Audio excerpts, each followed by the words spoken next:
The boy who spent 6 years making me feel miserable just gave me the sweetest confession. Tyler was showy and arrogant when I first met him. He was my opponent at the kids' judo tournament 6 years ago. He strutted onto the mat, grinning and waving at his friends like he'd already won. But 27 seconds I had him pinned down on the mat. All his friends laughed, shouting, "Tyler got beat up by a girl." His face turned red. It was the most embarrassing thing a 12-year-old boy could go through. So after that, Tyler made sure I never beat him again. 7th grade spelling bee. He studied the dictionary for months just to knock me out in the finals. 8th grade science fair. He built a robot that solved mazes just to beat my environmental project. Freshman debate finals. He practiced with the senior team for weeks just to destroy me in front of the whole school. And somewhere along the way, I started needing to beat him as much as he needed to beat me. I just didn't expect the competition to turn into something more. During senior year, we both decided to run for student council president the exact same day. The whole school treated it like the ultimate showdown. Except this time, I was sure I could win. We both went all out on our campaign. He hired the varsity quarterback as his campaign manager. I got the yearbook editor on my side. His posters read, "Vote for actual leadership," so mine read, "Vote for someone who shows up," taking a dig at the fact that he'd missed out on a few school events that I managed to attend. Even our debates were brutal. We knew each other's weaknesses by heart and weren't afraid to use them. Then a problem struck us. The library had closed down all conference rooms except one. "You'll just have to share, just this week," the lady told us with a kind smile. So we sat in the same room glaring at each other from across the table, throwing insults and paper airplanes at each other while we worked on our campaign for the day. But one day, I showed up extra early to the library and ended up falling asleep. I woke up with a fresh cup of coffee and his jacket around my shoulders and a note that read, "If you really want to beat me, you should sleep." I felt this warm, fuzzy feeling in my chest. It was confusing. When he showed up at the conference room in the evening, something was different. When his eyes met mine, my heart raced like I ran around the track. When he ran his hands through his hair, I couldn't help but stare. "Like what you're seeing." He teased with that same arrogance he had back when we did judo. "Says the guy who left me coffee this morning," I grinned. Soon we were sitting side by side, teasing and talking like friends instead of rivals. He started helping me with my speeches, and I caught myself wishing him good luck before his campaign events. But a few days before the election, one of the girls on his side spread horrible rumors about me, saying, "How could a girl with divorced parents run the school when she couldn't even keep her family together?" They made flyers with screenshots of my mom's Facebook posts about struggling with the separation and taped them inside bathroom stalls. They tore down posters and wrote the words "unstable" across my locker. I was devastated. At lunch, those same girls started a chant that spread through the entire cafeteria. "Drop out! Drop out!" all the kids screamed. I fought back tears, begging them to quit it, but they refused. Tyler appeared behind me and covered my face with his jacket before my tears started falling. He jumped up on a table and yelled, "You're all pathetic. She's here working hard, thinking of ways to improve the school while you're here tearing her apart? Cowards." He picked me up and carried me all the way to our conference room, setting me down gently in a chair to cry my eyes out. "Hey, you're a fighter. Don't let them get to you," he said gently, patting my head like he hadn't spent years fighting me too. "We're enemies. Why are you being nice to me?" I asked, still sniffling. "I chased after you for 6 years, doing everything to get your attention. Why wouldn't I be nice? But let's talk about this after the elections, okay?" He leaned over and kissed my forehead before leaving to give me space. And suddenly, all the pain and humiliation I felt earlier disappeared. I should have chased after him. The day of the elections, he wasn't at school. I looked for him everywhere. Class, conference room, auditorium. I ran over to his campaign manager, who just frowned and congratulated me in advance. "Tyler didn't tell you? He withdrew his name yesterday. He's transferring to Austin with his dad. He definitely would have won today otherwise." He handed me a note that Tyler had left for me. "You deserved this win." But I didn't want to win anymore. I just wanted to see him again. And I did. In college, just last week. We picked up not where I expected. I'm sitting in my first college lecture when I see him 3 rows ahead. My chest goes tight and weird because Tyler Blackwell is supposed to be in Austin, not here in the same psychology class as me. The professor keeps talking about cognitive development or something, but I can't hear anything except the blood rushing in my ears. Tyler shifts in his seat and I duck my head down, pretending to write notes even though my pen isn't moving. The girl next to him asks him to pass back the syllabus stack, and he turns around to hand them over. Our eyes meet for the first time in over a year. I watch his whole face change, shock spreading across his features before something softer takes over, something that makes my stomach do this flipping thing I'm not ready for.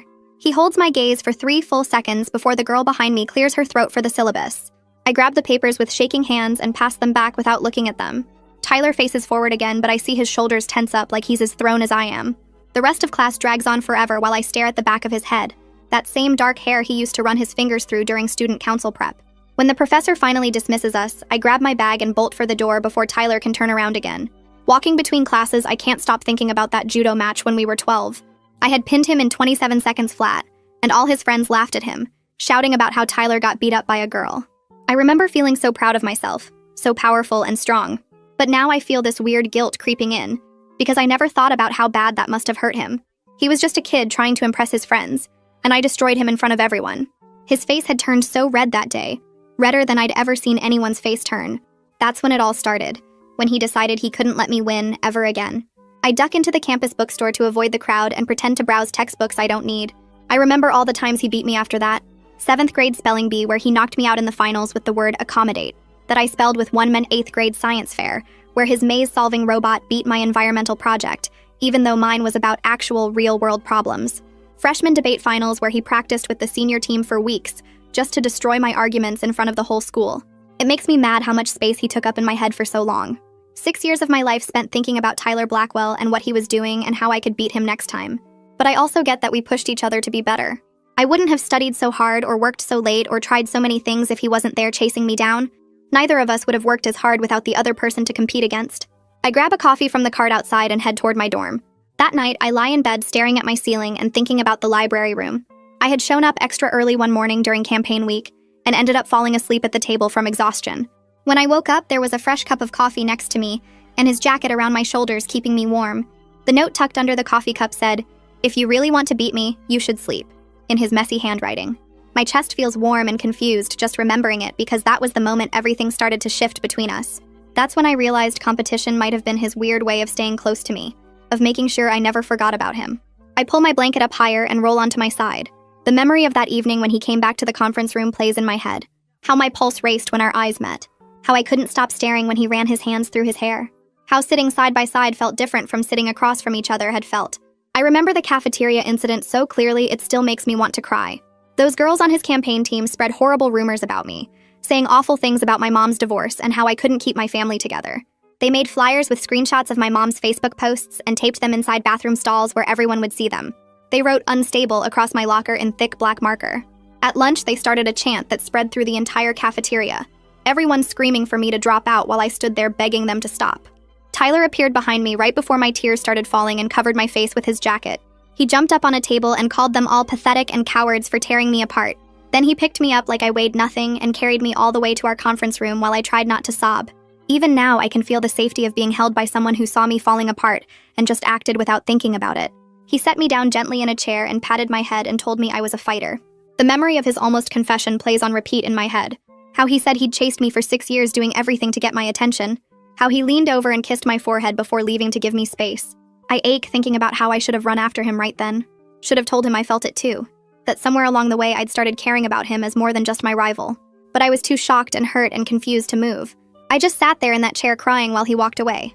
Then the next day he was gone and I never got to tell him anything. I remember finding out he withdrew from the race and transferred to Austin. I had looked for him everywhere that morning, checking our conference room and the auditorium and all his usual spots. His campaign manager found me and congratulated me in advance with this sad look on his face. Tyler had withdrawn his name the day before and was transferring to Austin with his dad. He handed me a note that just said, "You deserved this win," in Tyler's handwriting. But I didn't want to win anymore. The victory felt so hollow and pointless without him there. I spent months wondering if I'd imagined the whole library room thing, if that forehead kiss meant anything to him at all, or if I'd just made it into something bigger in my head. I throw my arm over my eyes and try to sleep, but it takes forever. The next afternoon, I run into Tyler outside the student union. He's standing by the bike racks checking his phone, and I almost turn around to avoid him, but he looks up and sees me. We do this awkward small talk thing about classes and how the campus is bigger than our high school, and how the food is better. He seems careful with his words, like he's testing each sentence before he says it out loud. I'm trying so hard to sound casual when really my pulse is pounding in my throat. But there's this tiny smile on his face that gives me hope this isn't just polite stranger conversation. He asks what I'm majoring in, and I tell him undecided but maybe education. He says that makes sense because I was always good at explaining things to people. He stops me as I'm about to leave and says he's sorry for disappearing without warning. His dad got a job transfer and the custody situation was complicated, and everything happened really fast. I feel defensive at first because a text would have taken 30 seconds. But the regret in his voice is so real and genuine that I find myself actually listening instead of shutting down. He says he wanted to tell me everything that day in the conference room, but the election was so close and he didn't want to mess up my focus. Then his dad made him pack that same night and wouldn't let him come back for graduation or anything. His hands are shoved in his pockets and he won't quite meet my eyes while he talks. I tell him it sucked not knowing what happened. He nods and says he knows and he's sorry. We stand there in silence for a minute before I say, I have to get to work study. And he says, okay, and we both walk away. We both show up to the service committee interest meeting at the end of the week and realize we signed up for the same thing. I walk into the room and freeze because Tyler is already sitting there in the third row. He looks as surprised as I feel when he sees me.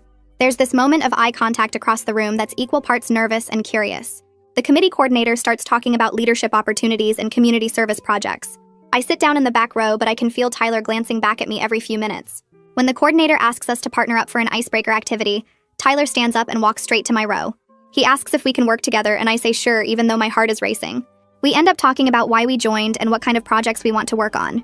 He says he wants to do something with ethics in student government, and I almost laugh because of course he does.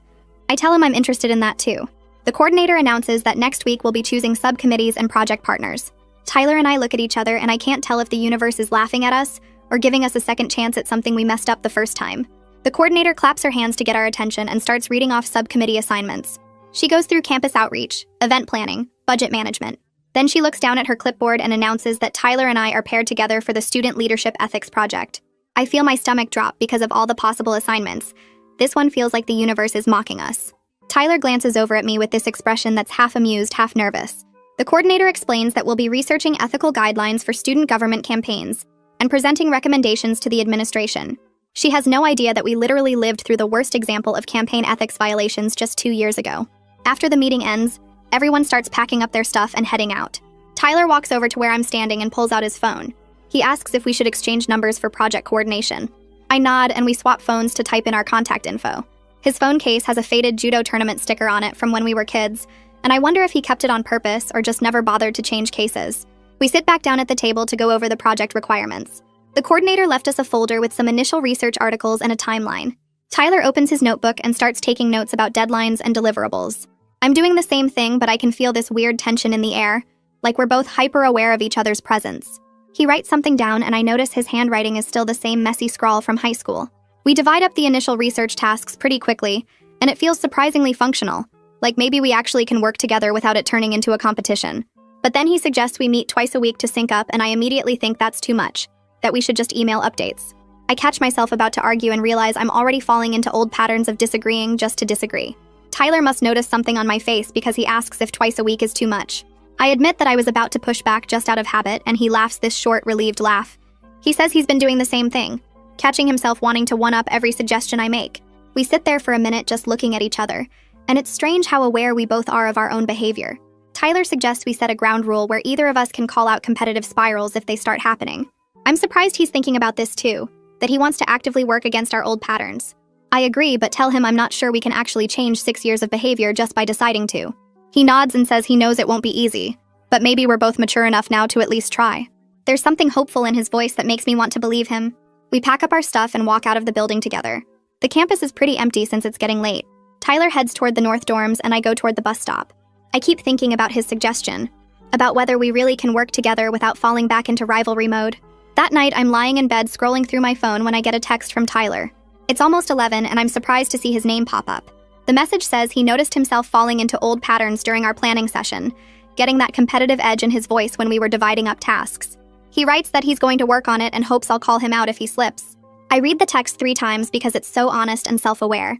Most people wouldn't admit they're struggling with something like this, especially not to someone they used to compete with. I text back that I appreciate him saying that and I'll work on it too. His reply comes fast, just a thumbs up emoji, but somehow it feels like we made some kind of agreement. I set my phone down and stare at the ceiling. Something in me softens reading his message. Makes me think maybe we really can do this differently. Maybe we're not the same people we were in high school. Over the weekend, I keep thinking about the project and about Tyler. I'm home doing laundry and catching up on other homework, but my mind keeps wandering back to that text. I decide I'm going to give this partnership a real chance instead of keeping my guard up the whole time. We're not in high school anymore, and maybe we can figure out how to be in each other's lives without everything being a competition. I make a mental list of things I need to work on, like not immediately contradicting his ideas just because they're his ideas. It sounds simple, but I know it's going to be hard to break that habit. Monday afternoon, I text him asking when he wants to meet for our first real work session. He suggests Wednesday at the library, and I agree. Wednesday comes, and I get to the library early to claim a study room. Tyler shows up right on time carrying his laptop and a coffee. We spread out our research and start going through what we each found. Things are going pretty smoothly until we get to the presentation format. I think we should do an interactive workshop style where we engage the audience with scenarios. Tyler thinks we should do a traditional presentation with slides and data. I can feel myself getting defensive, that old competitive edge creeping into my voice as I explain why my idea is better. He's doing the same thing, his tone getting sharper as he lists reasons why his approach makes more sense. Then suddenly Tyler stops mid-sentence and says we're doing it again. We both go quiet, and then laugh this nervous, embarrassed laugh. He suggests we take a breath and actually talk through the options like adults, instead of just trying to win the argument. I nod, and we spend the next 20 minutes genuinely discussing the pros and cons of each approach. We end up combining both ideas into something that's actually better than either of our original plans. Walking out of the library, I feel this small sense of victory. Not because I won, but because we managed to catch ourselves and choose differently. Thursday afternoon, Tyler texts asking if I want to grab coffee and work on the ethics case studies. I meet him at the campus coffee shop, and we find a table in the corner. We're going through different examples of campaign violations when a girl from our old high school walks up to our table. She recognizes both of us immediately and starts talking about how wild it is that we're both here. Then she mentions the viral rumor thread about our election drama, asking if we ever sorted all that out. I feel my face go hot with embarrassment. Tyler handles it smoothly, saying that was years ago and we're working together now on a committee project. The girl nods and says that's cool, then mentions she has to get to class. After she leaves, we sit in uncomfortable silence. I'm staring at my laptop screen but not really seeing it. Tyler asks quietly if I'm okay, and I nod, but don't trust myself to say anything else. We try to keep working, but the energy has shifted and everything feels awkward now. That night, I'm scrolling through social media before bed when I see it. Someone has posted screenshots from the old rumor thread on a college gossip page. I click through and my stomach turns. There are the flyers about my mom's divorce, the comments calling me unstable, the whole cafeteria incident. Some of the cruel stuff about my mom's Facebook posts is right there for everyone to see again. I feel that old shame creeping back, that sick feeling of being exposed and vulnerable. But then I get angry. I'm not that scared high school senior anymore. I screenshot everything and save it to a folder. This time I'm going to control the narrative instead of letting it control me. I close the app and try to sleep, but my mind is racing with what I should do next. My phone buzzes around 9 the next morning. It's Tyler asking if I saw the posts. I text back that I did. He responds immediately saying he wants to help, that he can contact Ross, who's apparently good with social media, and might be able to get the posts removed. I stare at the message for a long time. Ross was Tyler's campaign manager, part of the group that let those girls tear me apart. I'm not sure I trust anyone from that crew, but Tyler is offering to help instead of pretending this isn't happening, and that means something. I text back that I appreciate it, but I'm not sure about involving Ross. Tyler replies saying he understands and that Ross has actually changed a lot, but he'll respect whatever I decide. I tell him I'll think about it. Later that afternoon, I'm checking my email between classes when I see a message from Heather Mooney. She was our student council advisor senior year. The subject line says, "Saw the posts, want to help." I open it and read that she heard about the resurfaced rumors and wants me to know that she documented the original ethics violations when they happened. She still has records of the complaints filed, the witness statements, everything. She offers to provide proof of what actually happened if I need it for any kind of response. Having an adult witness validate that those girls were wrong makes me feel less alone in this. I email her back thanking her and asking if we can set up a call to discuss options. She replies within minutes saying she's available whenever I need her. That evening, I call my mom to warn her that the divorce stuff is circulating again. She answers on the second ring and I can hear the TV in the background. I explain what happened with the screenshots resurfacing and brace myself for her reaction. But instead of getting upset, she asks how I'm doing with it.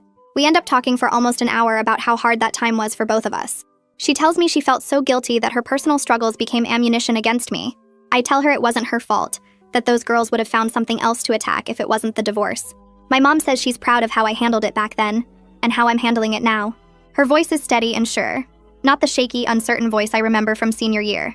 After we hang up, I feel my foundation getting steadier, like I'm standing on solid ground instead of constantly trying to keep my balance. The next morning, I text Tyler asking if he wants to meet for coffee to talk about everything. He responds within minutes saying yes and suggests the campus coffee shop at 2. I show up early and grab a corner table away from the main crowd.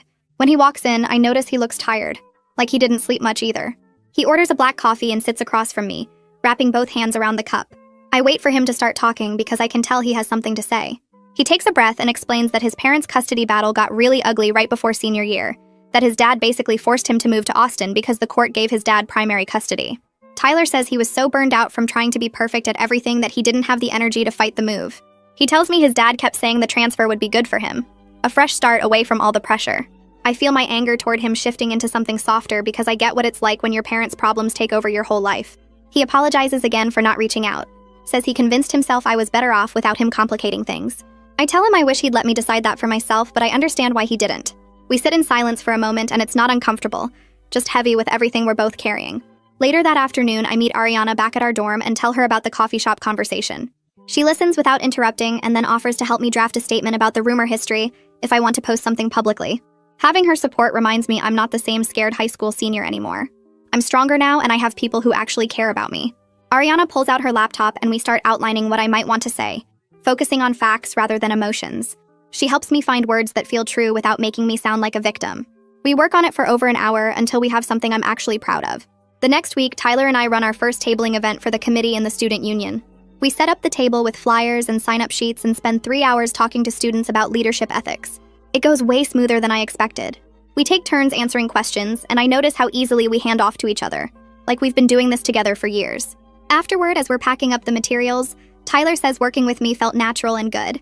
There's pride in his voice that's not about beating me, but about what we built together. I feel the same way and tell him so.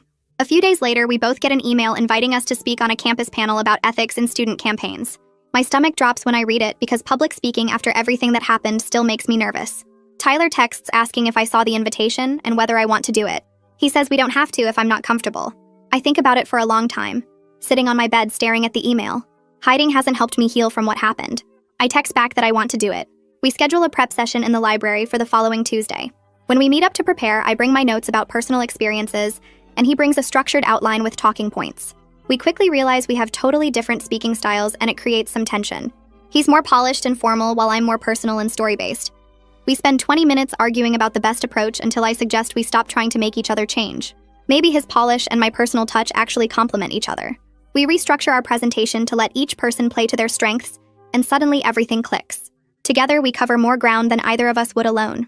The panel happens on a Thursday evening in one of the bigger lecture halls. About 50 students show up, which is more than I expected. The moderator asks us questions about campaign ethics and student leadership. Everything goes fine until someone asks how to handle public criticism and personal attacks. I feel my throat tighten and my mind goes blank. Tyler notices me freezing up and pauses his answer, taking a long sip of water to give me a moment. The moderator picks up on the pause and moves to the next question. Afterward, I'm grateful he didn't try to save me by jumping in completely, but also didn't let me drown. That night, we're walking back from the lecture hall and I tell Tyler I need us to slow down the pace of committee stuff because I'm feeling overwhelmed. It's the first time I've set a clear boundary with him about anything. He listens without getting defensive or trying to talk me out of it. He just nods and says we can adjust the timeline however I need. That response makes me feel respected in a way I didn't expect from him. The next afternoon, I'm leaving my psychology class when I see Ross waiting outside the building, Tyler's old campaign manager from high school. My first instinct is to walk past him, but he steps forward and asks if we can talk. He apologizes in person for the cafeteria culture and for not stopping those girls when he should have. I'm guarded at first because apologies are easy, and I've heard plenty of them. But Ross seems genuinely sorry and asks what he can do to make it right. I tell him if he really wants to help, he should work with our old high school to create actual consequences for that kind of bullying. He agrees immediately and says he'll reach out to the administration about setting up better policies. Hearing him commit to action instead of just saying sorry makes me feel like I'm finally getting some control over what happened instead of just being a victim of it. 3 days before our big committee event, our key vendor emails to cancel. Apparently, they double-booked and have to honor the contract they signed first. Tyler and I meet up in the library that evening and go straight into problem-solving mode. We're both stressed, but we're not competing about who has better ideas. I suggest reaching out to the Student Activities Office for their vendor list. He adds that we should check if any student organizations have contacts we could use. We split up the task list and start making calls. By midnight, we found a replacement vendor who can deliver what we need in time. Sitting there exhausted but successful, I realize this is what partnership actually feels like. We keep searching through contact lists and making calls until my phone dies, and Tyler lends me his charger. The library gets quieter as other students pack up and leave until it's just us and the night janitor vacuuming in the distance. Around 1:30, we finally lock down a backup vendor who can deliver everything we need by Friday morning. I slump back against the couch cushions, feeling the exhaustion hit me all at once. Tyler sits down next to me instead of across the table like he usually does. Our shoulders touch and neither of us moves away. He turns to say something about the delivery schedule, and suddenly his face is only a few inches from mine. I can see the little gold flecks in his brown eyes and the way his breath catches. The air between us feels thick and warm. We both start leaning in at the same time, slow and careful like we're testing something fragile. Then we both pull back at the exact same moment. Tyler clears his throat and shifts slightly away. He says maybe we should figure out the friendship part before we make things complicated. I nod and say I agree, even though disappointment sits heavy in my chest. We pack up our stuff in awkward silence and he walks me back to my dorm. The next morning, Tyler texts asking if we can meet for coffee. I show up at the campus cafe and find him already there with 2 cups waiting. He slides one across to me and starts talking before I can even sit down. He explains that the note he left before transferring was supposed to be the beginning of a conversation, not goodbye. He thought his dad would let him come back for graduation, and he could tell me everything then about why he had to leave and what he felt. His dad refused to let him return, and by the time summer ended, it felt too late to reach out. I stir sugar into my coffee and admit that I didn't want to win the election without him there. The whole thing felt empty and pointless. Tyler looks surprised and says he always assumed I was relieved to have him gone, that I could finally be student council president without him in the way.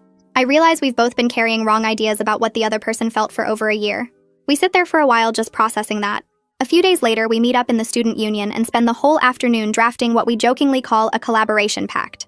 We write down how we'll handle competitive triggers when they come up and what to do when we have communication problems. It feels a little silly writing it all out like a contract, but also good. Like we're taking control of our patterns instead of letting them control us. Tyler adds a section about checking in weekly, and I add one about being honest when something bothers us instead of letting it build up. We both sign it at the bottom with ridiculous formal signatures that make us laugh. The following week, we have a meeting scheduled with Heather Mooney at a coffee shop near campus. She's the advisor from our high school who witnessed everything that happened during the election. We want her help drafting a model ethics code that schools could actually use for student campaigns. She shows up with a folder full of notes and documentation from that year. We spend 2 hours going through what went wrong and what policies could have prevented it. Heather keeps saying how impressed she is with our ideas, that our experience gives us credibility that adult administrators don't have. She tells us she'll take our draft to the district board and push for adoption. Turning something so painful into something useful feels good in a way I didn't expect. That night, I sit down at my laptop and start writing a personal essay about growing up with divorced parents. I write about learning that family problems don't disqualify you from leadership, that struggling doesn't make you unstable or unworthy. My hands shake a little as I type because being this open and vulnerable in public scares me. I read through it 3 times before hitting publish on the student blog platform. I feel proud of myself for owning my story instead of hiding from it. The essay goes live on a Thursday morning, and by afternoon, the comment section fills up. Lots of people write supportive messages saying they needed to hear this, or thanking me for being brave. Some people say I'm playing the victim card or using my past to get sympathy. A few comments are just mean for no reason. The criticism stings, but I'm more grounded now than I was in high school. I remind myself I wrote it for the people who needed to hear it, not for everyone. 2 days later, Tyler texts me asking if we can talk. He sounds stressed, so I meet him at the library. He tells me he got offered an internship with a local nonprofit that does youth advocacy work. It's a great opportunity, but the schedule conflicts with our committee event timeline. I feel disappointed crash over me because I was counting on him being there for the actual event. Tyler looks torn, keeps running his hand through his hair the way he does when he's anxious. I can see him falling into old patterns of trying to do everything perfectly, trying to be in 2 places at once. We spend the next hour renegotiating our roles for the event. I'll take the lead on the actual event day while he handles all the behind-the-scenes outreach and follow-up work. It's not the original plan, but it actually plays to our strengths better. I feel confident I can handle the leadership without him physically there. Tyler seems relieved that I'm not mad at him for taking the internship. Later that week, I'm walking back from class with Ariana, and she can tell I'm stressed about the event. She stops me outside our dorm building and says it's okay if the event isn't perfect. She tells me I'm putting too much pressure on myself to prove something. Her giving me permission to be enough, to not have to be the best at everything every single time, hits different from it would have a few months ago. I actually hear what she's saying instead of just brushing it off. The event day arrives 3 weeks later, and I wake up to an email from the speaker saying she caught the flu and can't make it. My hands shake as I forward the message to the committee coordinator, who calls me immediately and asks what I want to do. I tell her I need 20 minutes to think, and I pace around my dorm room trying to figure out how to salvage this without Tyler here to help brainstorm. Then it hits me that we already have 4 student leaders confirmed as attendees, so I text them asking if they'd be willing to do an impromptu panel discussion instead of listening to a lecture. All 4 agree within 10 minutes, and I feel my confidence building because this might actually work better than the original plan. I spend the next 2 hours reorganizing the entire event format, printing new name cards, rearranging chairs into a panel setup, and writing discussion questions that will get the conversation flowing naturally. By the time people start arriving, I'm sweating, but I'm also weirdly calm because I know I can handle this. The panel starts and I moderate the discussion, asking questions about ethical decision-making and accountability in student organizations. The panelists share real stories from their own leadership experiences, and the audience asks thoughtful follow-up questions that keep the energy high. I glance at my phone during a bathroom break and see Tyler texted good luck 3 hours ago, but nothing since then. The closing remarks come, and I thank everyone for adapting to the last-minute changes and for engaging so authentically with difficult topics. People clap, and several students come up afterward to tell me the panel format was more useful than a lecture would have been. I feel proud, but also a little hollow because Tyler isn't here to see how well it went. I pack up the chairs and name cards alone, checking my phone every few minutes for a message that doesn't come. I'm walking back to my dorm when my phone buzzes with a long text from Tyler apologizing for missing the whole thing. He explains that his internship supervisor gave him a deadline extension, but only until midnight tonight, so he had to choose between being there in person or finishing the project. Then he sends 3 screenshots showing emails he sent to campus organizations promoting our event, posts he made in student leadership groups, and a detailed recap he wrote for the committee newsletter, highlighting what we accomplished. I sit down on a bench outside my building and read through everything twice. He supported the work the whole time, just not in the way I expected him to. I text back saying I understand, and that the event went really well, and he responds immediately asking if we can meet tomorrow to debrief properly. 2 days later, we grab coffee at the student union and sit in a quiet corner booth. I tell him I felt let down when he wasn't there for the closing remarks, that I wanted him to see me handle the crisis and succeed. He listens without interrupting and then admits he struggles with feeling like he has to be physically present to prove he cares, that he's learning his support can look different from he thought. We talk about how to communicate better when scheduling conflicts happen, what each of us needs to feel valued in this partnership. It's not a fight or even tense, just honest. He says he needs me to trust that he's working behind the scenes even when I can't see it. I say I need him to check in more during big events so I don't feel abandoned. We both leave feeling like we understand each other better than we did an hour ago. The following week, I get an email from Ross asking if Tyler and I would meet him for lunch. We show up at the campus cafe, and Ross explains that he's been thinking about the work we did on the ethics code and wants to start a permanent campus group focused on student leadership accountability. He says he'd like Tyler and me to co-found it with him because our experience gives us credibility that matters. I'm cautious at first because starting something new sounds like a lot of work, but Tyler seems excited about building something that could create lasting change. We tell Ross we need to think about it, and he gives us a draft proposal to review. That night, Tyler and I sit in the library going through Ross's ideas and adding our own thoughts. We realize this could actually make a difference, that we could create something neither of us could build alone. By midnight, we've decided to say yes. We spend the next week meeting with Ross to draft a charter for the ethics group. We focus on accountability and education instead of punishment, creating a framework where students can learn from mistakes rather than just getting disciplined for them. Tyler writes the section on transparent campaign practices, and I handle the part about supporting students from difficult family situations. Ross contributes ideas about peer mentorship and restorative justice approaches. The charter starts to feel like something real, something that reflects all our values. I love that we're creating this together, that our different strengths are making it stronger. On Friday afternoon, I check my email between classes and see a message from Heather. The subject line says policy update, and when I open it, my breath catches.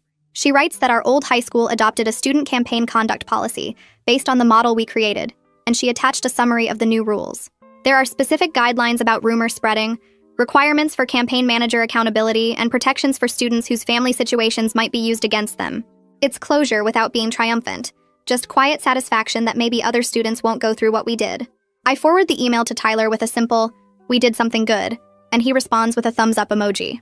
The next morning, Heather sends another email with an attachment. One of the girls who participated in the cafeteria incident wrote a formal apology and asked Heather to pass it along to me. I open the document and read through 2 pages of her explaining that she was insecure and following the crowd, that she spent years feeling guilty about what she did.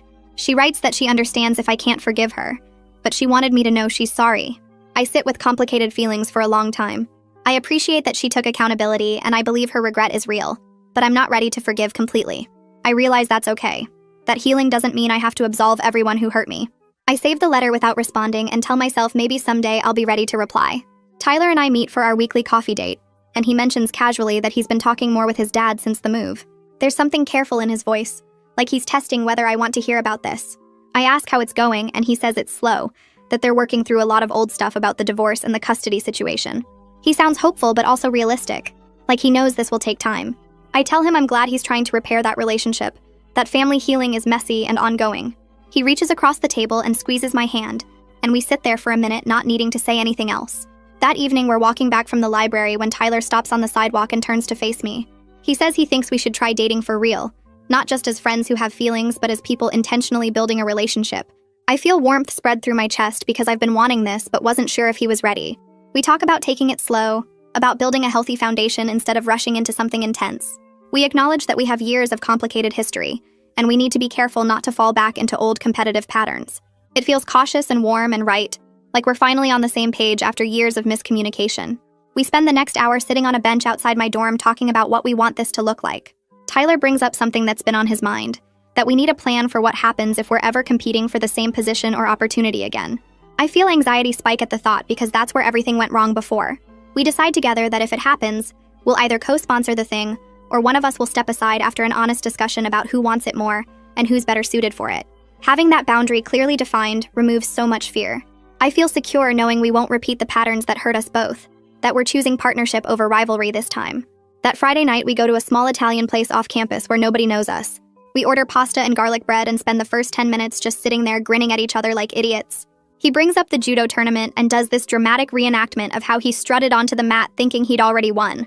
I laugh so hard I almost choke on my water. He counts down from 27 and pretends to fall over when he hits 0, and the couple at the next table gives us weird looks, but we don't care.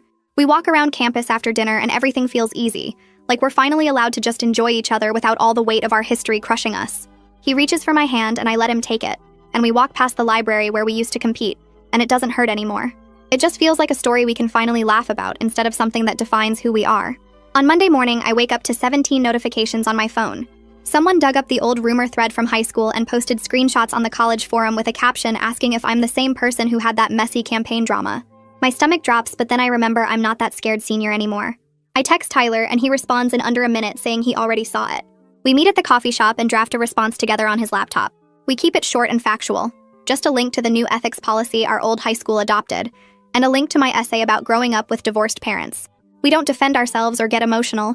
We just redirect people to the actual work we've done.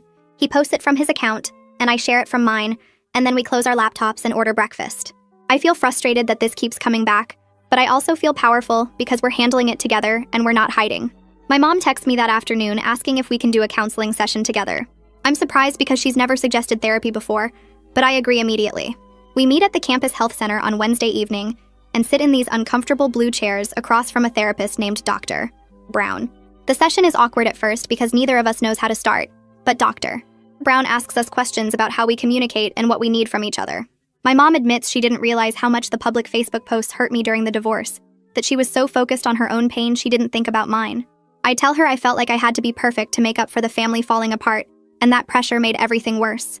We both cry a little and Dr. Brown gives us tissues and helps us set some boundaries about what we'll share publicly going forward.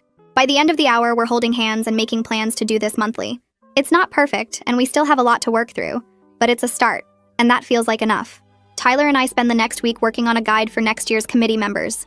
We sit in the library conference room where we used to fight during the campaign, and now we're creating something together that might actually help other students avoid the mistakes we made.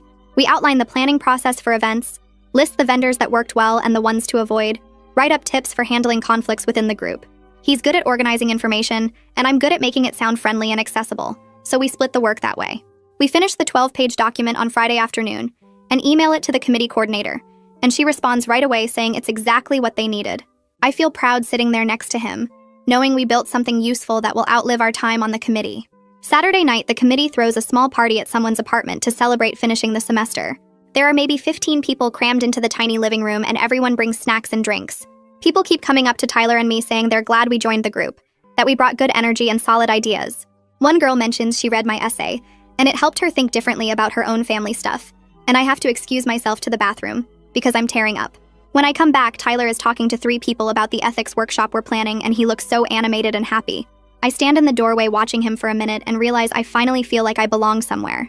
These people know my messy history and they value me anyway, and that feeling of acceptance is something I never had in high school. On our walk home, Tyler stops on the sidewalk and turns to face me. He tells me he enrolled in campus counseling to work through his competitiveness and insecurity, that he had his first appointment this week. I'm stunned because that's a huge step and I didn't expect him to do it so soon. He explains that he realized during our committee work how often he still defaults to trying to be the best, instead of just being present, and he wants to change that pattern before it hurts us. I reach up and hug him right there on the street, and I feel this wave of hope wash over me. He's not just saying he'll change, he's actively doing the work, and that makes me believe we might actually build something healthy together. I spend Sunday afternoon working on an application for a campus leadership role in student government. The application asks for a personal statement about my leadership experience, and I decide to write openly about the high school campaign and the bullying and how it shaped my approach to ethics and accountability. My hands shake a little as I type out the story, but I also feel steady and sure. Writing about my growth feels powerful instead of shameful, like I'm reclaiming my narrative instead of hiding from it. I submit the application Monday morning and then close my laptop and breathe, and I'm nervous, but I'm also proud of myself for being honest.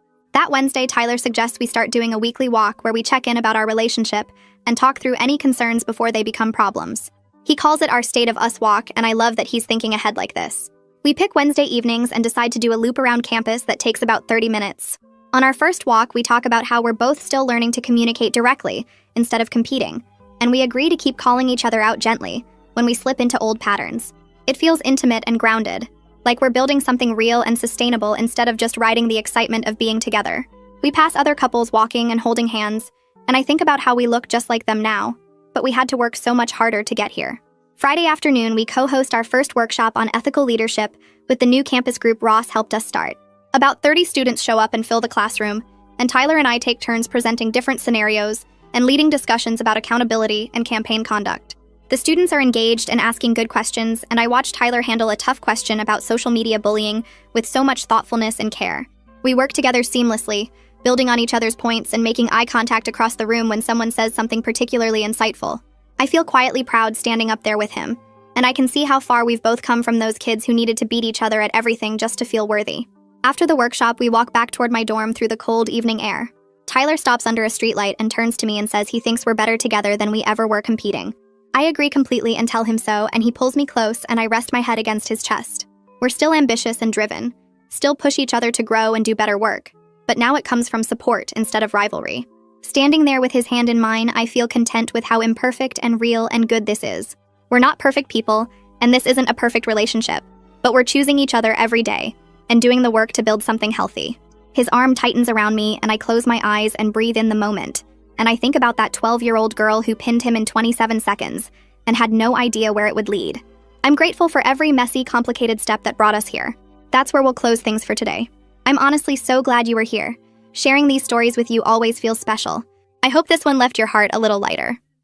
Subscribe if you'd like to come back for the next good story.